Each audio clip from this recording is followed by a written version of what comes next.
Você já teve a experiência de, enquanto está acordado, sentir uma certa inquietude no coração, de sentir uma voz perguntando o que é a sua vida, qual o objetivo disso, sentindo que aquilo que você está fazendo, o seu trabalho, seja o que for, não tem muito sentido e você se questiona sobre isso, mas você não sabe muito bem o que fazer com essa voz interna e te questiona sobre isso?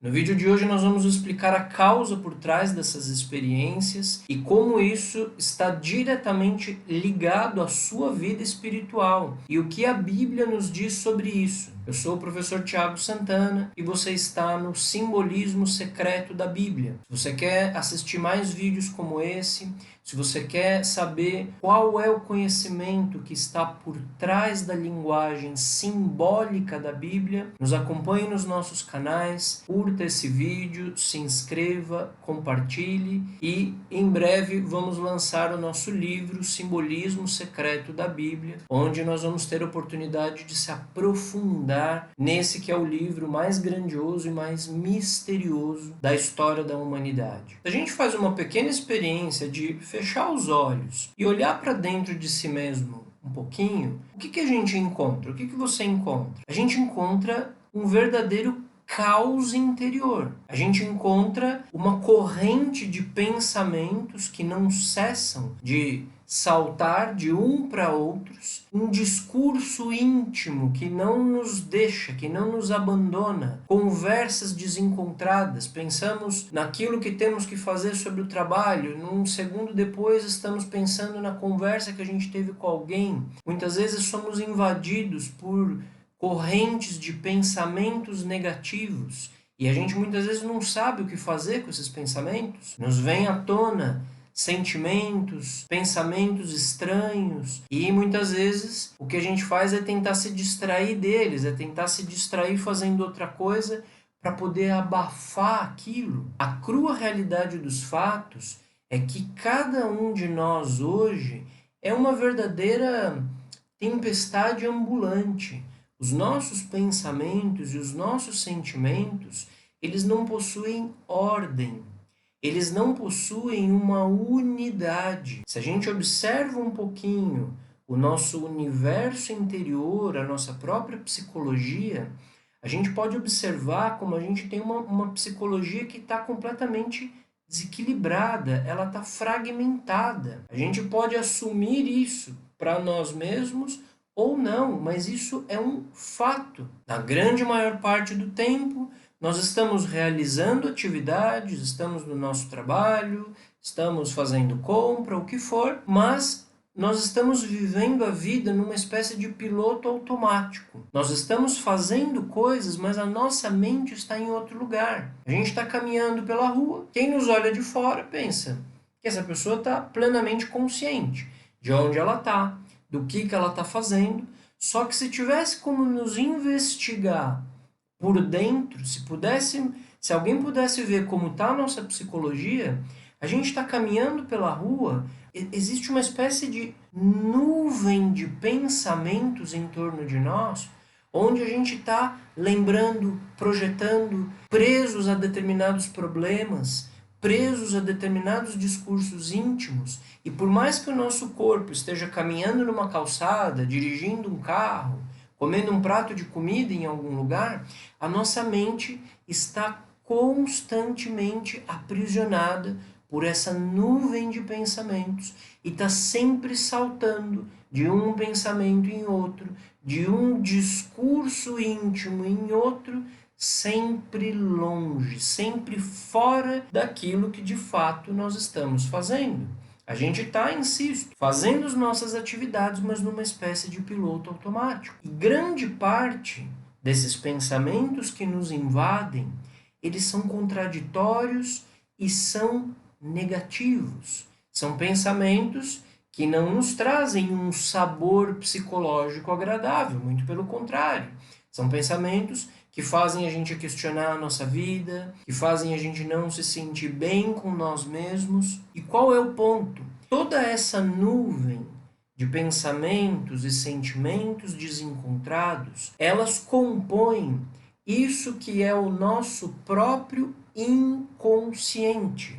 Nós temos uma inconsciência que é precisamente essa bagunça interna que todos nós carregamos. Dentro da nossa inconsciência está a nossa consciência. Infelizmente é algo que a gente quase não tem contato. A nossa consciência é um elemento dentro de nós que está observando a vida. É a nossa identidade real, é aquilo que realmente nós somos. Esse ponto dentro de nós que sabe que está vivo, que sabe que a vida é uma coisa importante. É esse elemento dentro de nós que está testemunhando todas as experiências que a gente está vendo fora de nós mesmos, ou seja, as cenas que a gente vive no nosso trabalho, na nossa família, etc.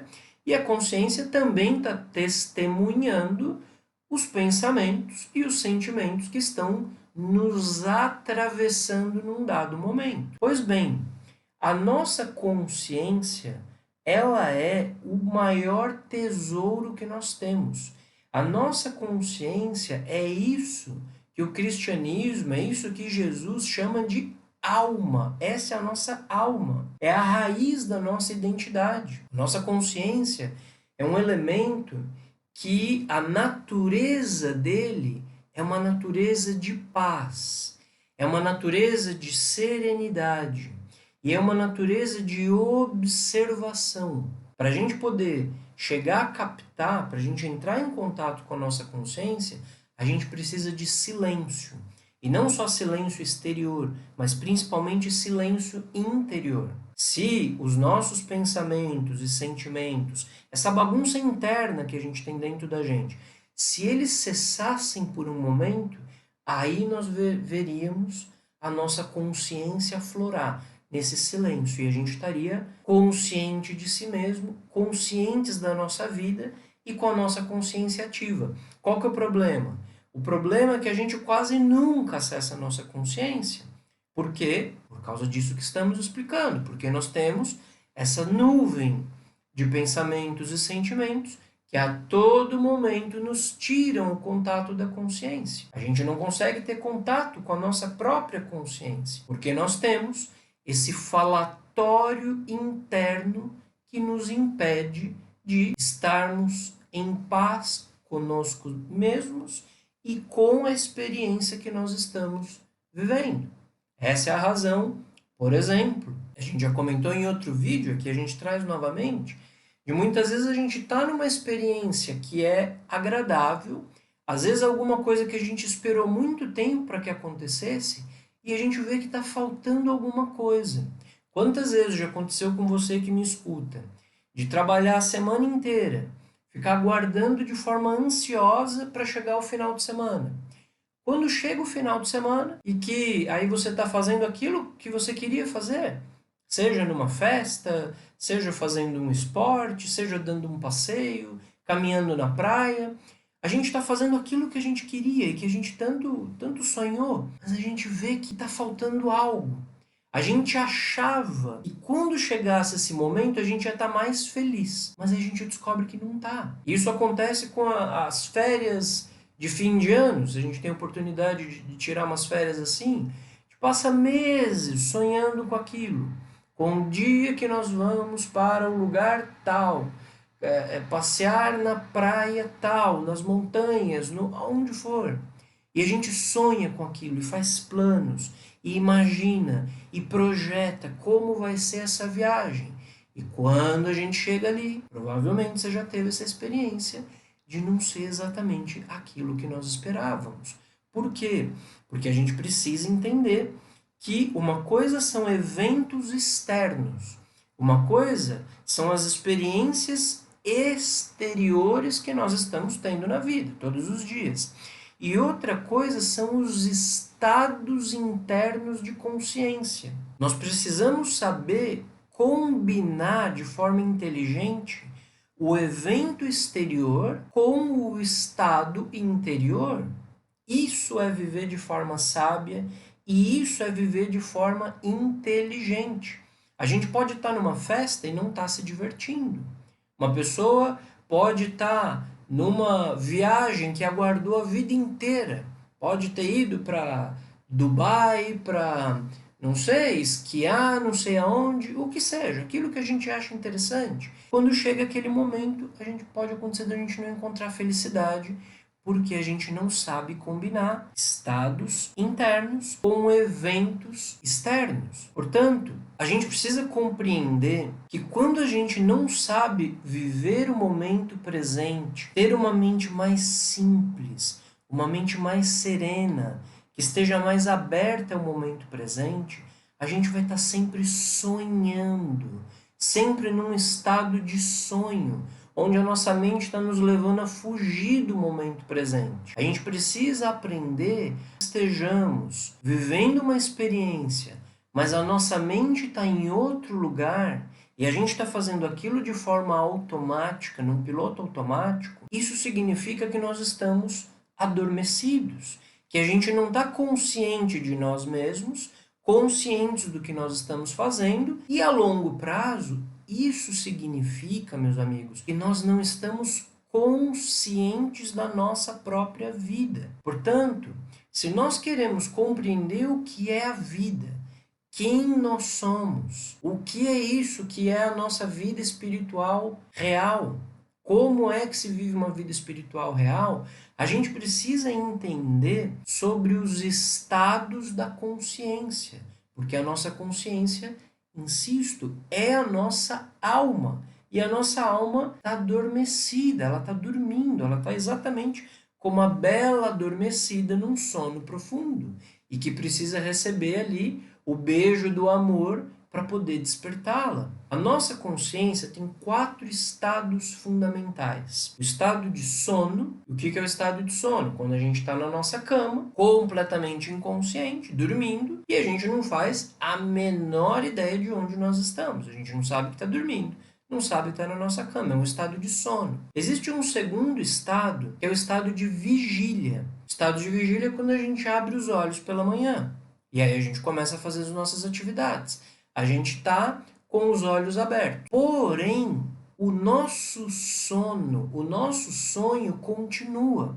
Porque ainda que a gente esteja com os olhos abertos, nós temos essa nuvem de pensamentos, de projeções mentais que nos mantém envolvidos nesse enredo interno. Muitas vezes, na maior parte do tempo, a gente não está percebendo de verdade o que é a experiência que nós estamos vivendo. A gente, quando está sonhando, dormindo na nossa cama, nos nossos sonhos, a gente projeta esses sonhos internos, esses discursos íntimos, essas projeções internas íntimas. A gente projeta ali quando a gente está dormindo. E quando a gente abre os olhos pela manhã e começa a fazer as nossas atividades, o nosso corpo está acordado, os nossos olhos estão abertos, mas essa mesma projeção que a gente tinha enquanto estava dormindo, ela continua aqui. Algo parecido com o que acontece como quando a gente olha o céu, a gente sabe que ali no céu, pela noite, existem as estrelas. Quando chega o dia e chega a luz, as estrelas somem, mas a gente sabe que as estrelas continuam ali, é o mesmo. Quando a gente está nesse segundo estágio, que a gente pode chamar de vigília, os olhos estão abertos, mas os sonhos continuam aí. Tem um terceiro estado de consciência, que é o que pode, que é o remédio desses 2 estados anteriores, que é o estado de autoconsciência, que é quando a gente vai dissipando essa nuvem e nós vamos ficando conscientes no momento presente. É quando a gente vai aterrissando, é quando a gente vai se ancorando no aqui e no agora. E a gente vai ficando pleno no aqui e no agora, sem fugir. A gente tem o hábito de sempre estar dizendo não para o momento presente.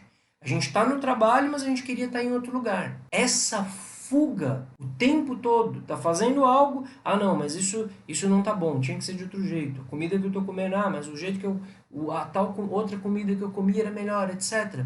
A gente fica o tempo todo fugindo do momento presente.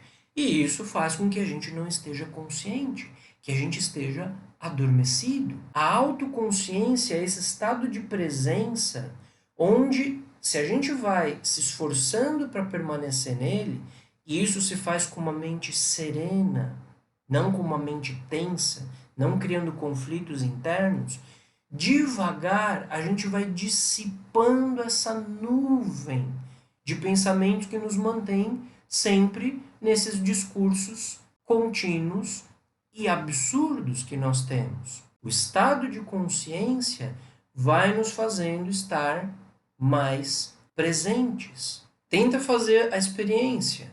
Tenta se concentrar nesse momento no que é o momento presente. Tenta ficar no presente e perceber o computador na sua frente ou o celular na sua frente de onde você está me assistindo, o entorno em volta, como está o céu. Tenta ficar no presente. Sabe o que você vai perceber?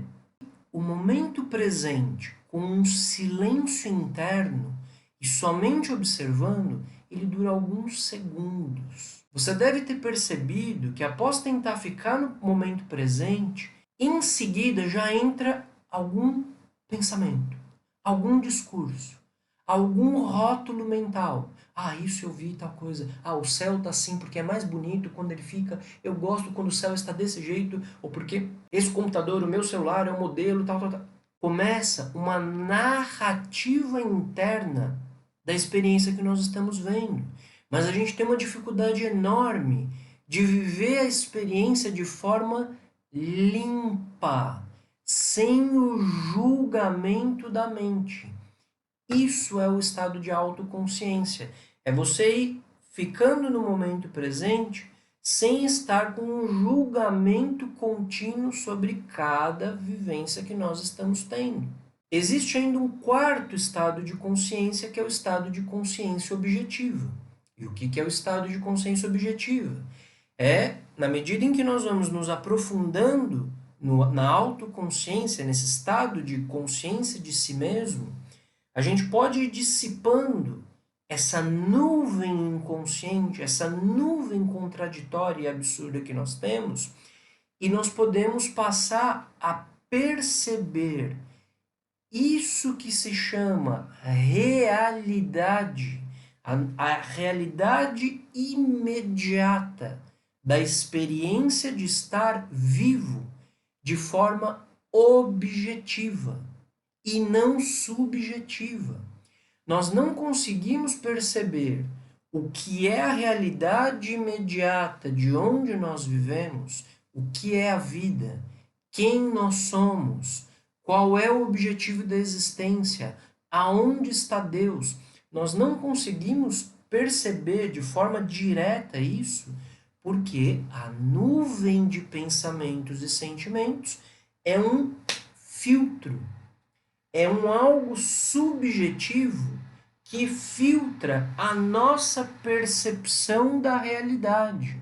Na medida em que a gente vai ficando consciente, que a gente vai se enraizando no estado de autoconsciência, esse subjetivo, esse falatório absurdo, essas contradições internas, pensamentos negativos, discursos estranhos, essas coisas vão se dissipando e a gente vai vendo de forma objetiva, os olhos vão se abrindo e nós vamos percebendo por nós mesmos o que é isto que se chama vida.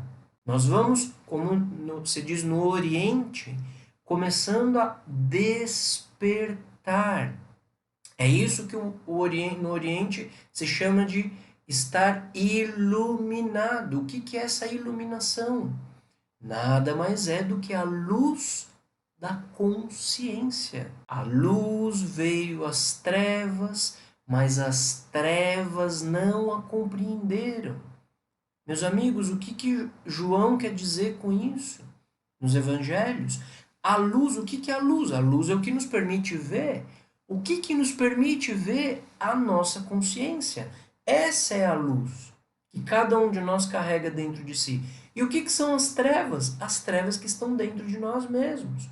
A inconsciência.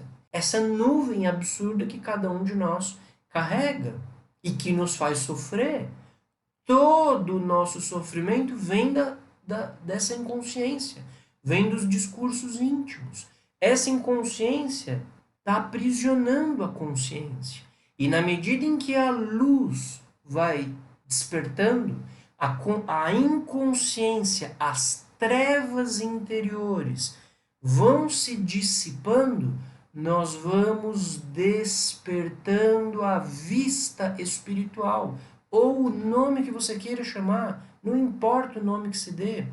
A questão é que nós estamos adormecidos e precisamos despertar. A consciência objetiva, a pessoa que chega a atingir a consciência objetiva, a natureza se torna para ela um livro aberto. Uma vez que ela está acordada, ela pode ver os fenômenos naturais, sejam quais forem, e ver as causas e consequências de cada fenômeno natural. As causas espirituais de cada fenômeno físico e metafísico do nosso mundo. E saber as consequências de cada um deles. Porque essa pessoa, insisto, agora dissipou a sua nuvem interna e ela está desperta. Esses 4 estados de consciência é como se fossem 4 andares de um prédio onde a gente mora, só que a gente mora num prédio ou numa casa de 4 andares e a gente sempre só frequenta o primeiro e o segundo andar, o estado de sono e o estado de vigília. Nós podemos e devemos explorar esses outros estados da nossa própria consciência. E em cada um desses 4 estados, existem, quando nós estamos em um deles, existem lampejos do estado seguinte. A gente perguntou para vocês no início. Você já teve a experiência de estar dormindo, de estar no meio de um sonho e começar a se questionar se você está sonhando ou está acordado? Se está sonhando ou está em vigília?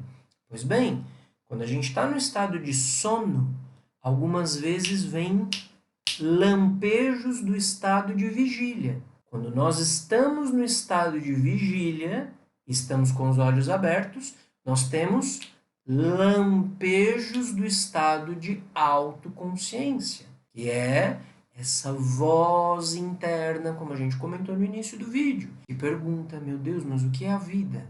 Mas quem eu sou? O que eu estou fazendo com a minha vida? Essas escolhas que eu fiz? Qual é o sentido da vida? Esses são lampejos do estado de autoconsciência, de estar consciente de si, de refletir sobre si mesmo, quem eu sou, qual a minha origem, para onde eu vou, qual o objetivo da minha existência. E se nós nos estabelecemos no estado de autoconsciência, se a gente vai se ancorando, se enraizando no aqui e no agora, essa permanência no estado de autoconsciência vai nos dando lampejos de consciência objetiva. Consciência objetiva a gente poderia entender como consciência cósmica. É quando o indivíduo passa a percepção não apenas individual de si mesmo, a sua própria perspectiva da existência e da criação, mas quando ele começa a ampliar a sua própria consciência para perceber a consciência cósmica. Isso que se chama Deus, meus amigos. Deus não é uma questão de crer ou não crer. Não é uma quimera. Não é um conceito. Deus é algo que nós podemos e devemos experimentar em nós mesmos, na nossa própria consciência. Mas é preciso abrir espaço interno, limpar a nossa sujeira interna, nossa inconsciência. O que a Bíblia chama de pecado é a mesma coisa. É preciso abrir espaço para que Deus possa fluir através de nós, para que a gente possa estar religado, reconectado a isso que se chama Deus. Esses 4 estados de consciência, eles existem tanto dentro de nós mesmos, é algo que está dentro do microcosmos homem, como é algo que se reflete na sociedade como um todo. Esses 4 estados, eles fazem parte também da humanidade. Por exemplo, o Platão se refere a esses 4 estados como estado 1 de sono, ele chama de eicácia. E o que é eicácia? Eicácia é sono profundo da consciência, é ignorância absoluta. São pessoas que não têm a menor consciência de si mesma e a menor consciência das consequências que as suas ações têm. Essas pessoas que praticam atos criminosos contra outras pessoas, eu não posso falar muitas coisas aqui, porque a plataforma não nos permite, mas pessoas que cometem delitos terríveis, que atentam contra outras pessoas, que participam desses grupos fanáticos, desses grupos que fazem coisas em nome de religião, em nome de ideologias políticas, todos esses absurdos que nós vemos no mundo hoje, os políticos desviam bilhões e que colocam na miséria milhões de pessoas. Essas pessoas, se elas tivessem uma gota de consciência, elas saberiam, por exemplo, que tudo o que nós fazemos retorna para nós. Aquele que fere com a espada, pela espada perecerá. Aquilo que nós fazemos retorna para nós. Portanto, esse grupo de pessoas que estão em eicácia são pessoas que não têm uma gota de consciência. São pessoas que estão completamente sequestradas pelas suas próprias paixões, pelos seus próprios desejos egoístas e quer realizar os seus desejos, independente das consequências que isso vão ter e independente das pessoas que elas vão ferir nesse caminho. O segundo estado de consciência, que no indivíduo é vigília, o Platão chama de pistes. E o que significa pistes? Em grego, pistes é crença. E esse, meus amigos, é onde está a esmagadora maioria da população mundial. A maior parte da humanidade conduz a sua existência baseado num conjunto de valores e crenças. E crenças significa que são valores que a pessoa emprestou como seus, ou porque ela aprendeu numa religião, ou porque ela leu em tal ou qual ou quais livros, ou porque alguém ensinou, ou porque a escola ou a universidade ensinou, e essa pessoa passou a conduzir a sua própria vida baseado numa crença. Ela particularmente não experimentou por si mesma, com a sua própria consciência, essas crenças que ela possui, mas ela leva a vida assim. Então, muita gente tem como crença o dinheiro.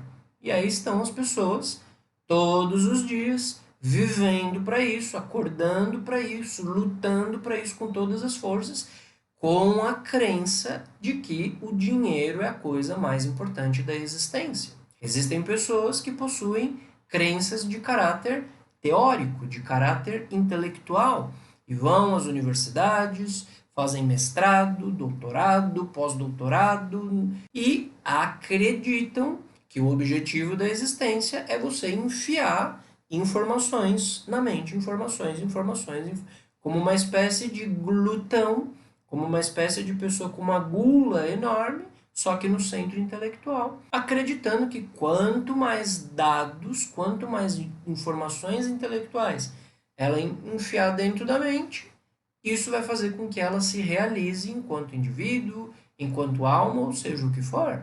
Tem pessoas que possuem como crenças religiosas e vão à religião X, Y, Z, não importa qual, recebem ali determinados preceitos, ouvem determinadas palavras e conduzem a sua vida por isso.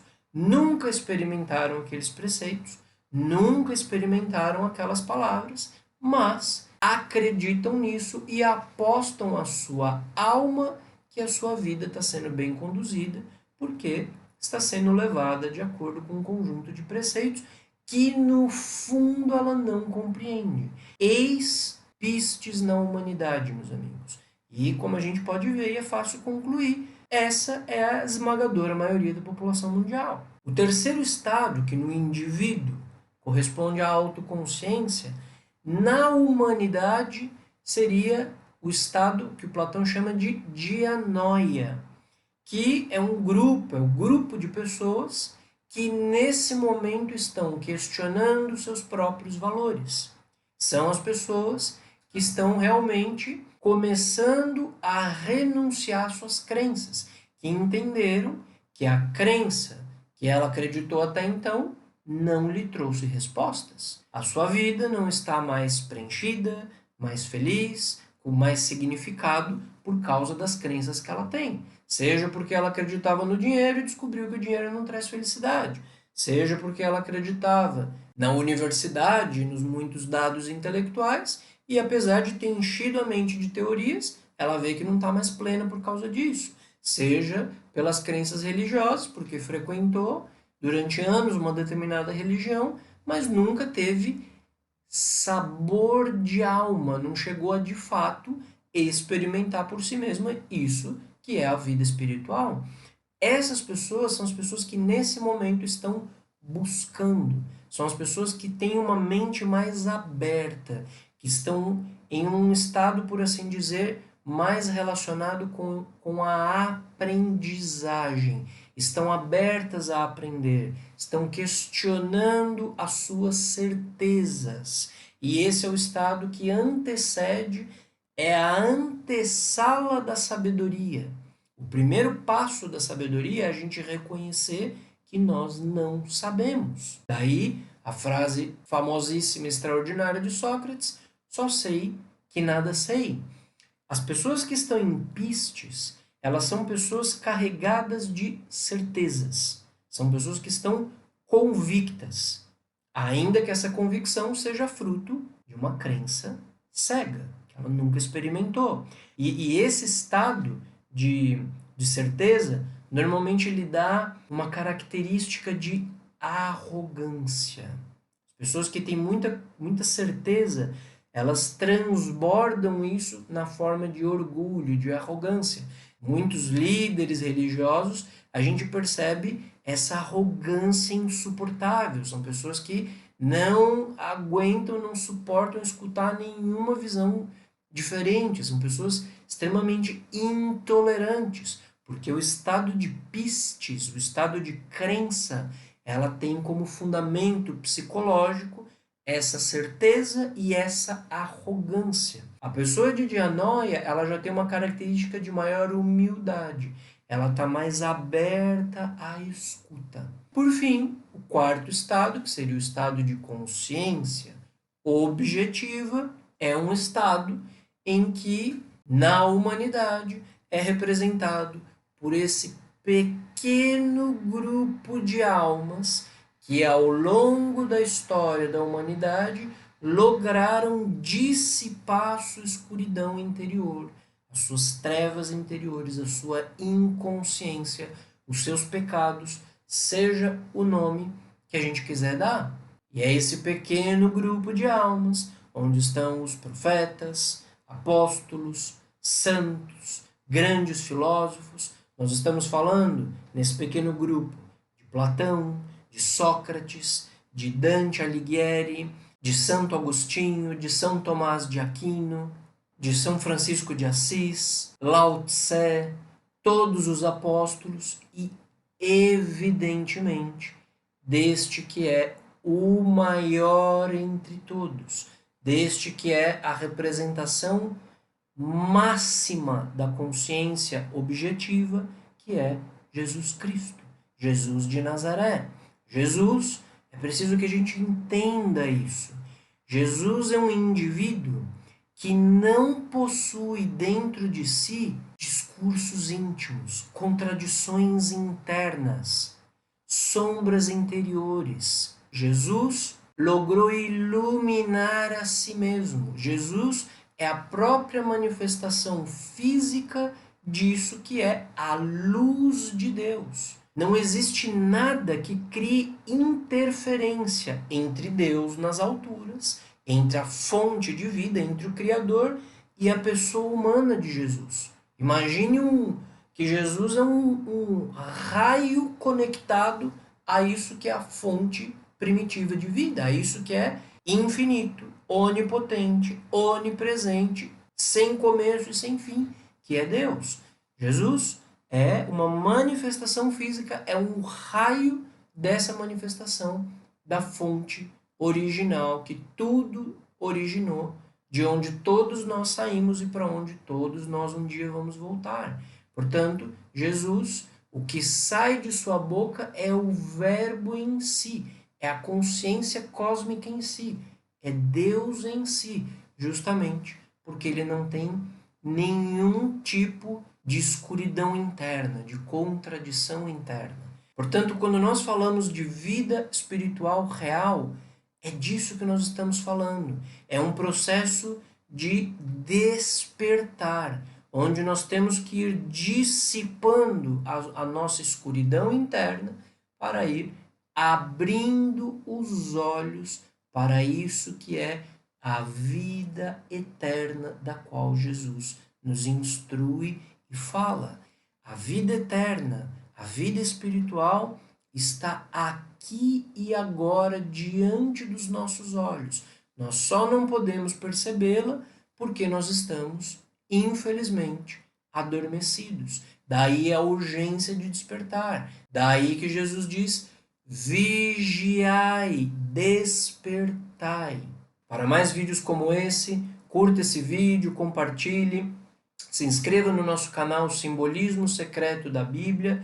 Em breve nós vamos lançar o nosso livro, O Simbolismo Secreto da Bíblia, que aborda de maneira profunda qual é o ensinamento que está contido na Bíblia e como esse ensinamento pode, de fato, permitir o renascimento da nossa alma.